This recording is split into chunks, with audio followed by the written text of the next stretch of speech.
गेल्या 4 महिन्यापासून कोकणातला आंबा आणि काजू उत्पादक शेतकरी सातत्यानं सरकारकडे मदतीची अपेक्षा व्यक्त करतोय। कारण वातावरणामध्ये झालेल्या बदलामुळे आंब्याला फळधारणा झाली नाही, काजूची तीच अवस्था झाली।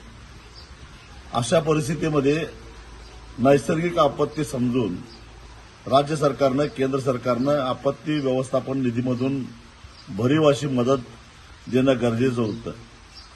विमा कंपन्यांनी खरं तर विम्याची भरघोस अशी रक्कम शेतकऱ्याला द्यायला पाहिजे होती, परंतु ना विमा कंपन्यांनी शेतकऱ्याला न्याय दिला, ना राज्य सरकारनं आणि केंद्र सरकारनं न्याय दिला।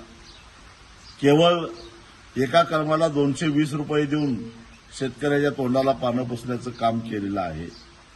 अशा परिस्थितीमध्ये अनेक वेळा मोर्चे काढले, अनेक वेळा आंदोलन केलं, रस्ता रोको केलं, मेळावे घेतले, तरी सुद्धा हे मुरदाड सरकार जर काही बोलणार नसेल, व्यक्त होणार नसेल, हे कमी होतं म्हणून की काय, देवगड तालुक्यामध्ये एक अणुऊर्जा प्रकल्प येतोय की ज्यामुळं इथल्या पर्यावरणाचं पार वाटोळं होणार आहे।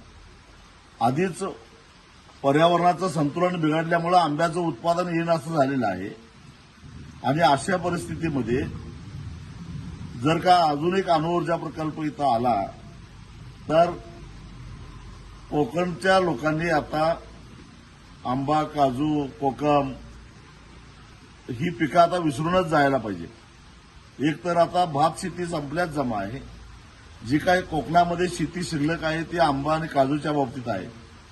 तेही पीक जर का नाहीच झालं तर सारा कोकण उजाड होईल। कोकणचा कॅलिफोर्निया करायचं राहिलं बाजूलाच, कोकणचा राजस्थान होईल। आणि म्हणून खरा कोकणवासी मग तो मुंबईत राहणारा असो किंवा कोकणात राहणारा असो, ज्याचं कोकणावर नितांत प्रेम आहे, ही कोकणची भूमी अशीच हिरवीगार राहिली पाहिजे असं ज्याला वाटतं, त्या प्रत्येकानं 3 जुलैला सकाळी 10 वाजता देवगडला आलं पाहिजे। हे सरकार जर आम्हाला न्याय देणार नसेल तर आता जलसमाधी घेऊनच आम्ही आमचा शेवट करून घेऊ, अशी टोकाची भूमिका कोकणातल्या शेतकऱ्यांनी घेतलेली आहे। गड्या तू एकटा नाहीस, आम्ही सारे तुझ्याबरोबर आहोत हा संदेश देण्यासाठी सगळ्यांनी 3 जुलैला सकाळी 10 वाजता देवगडला या, एवढंच निमंत्रण मी देतो।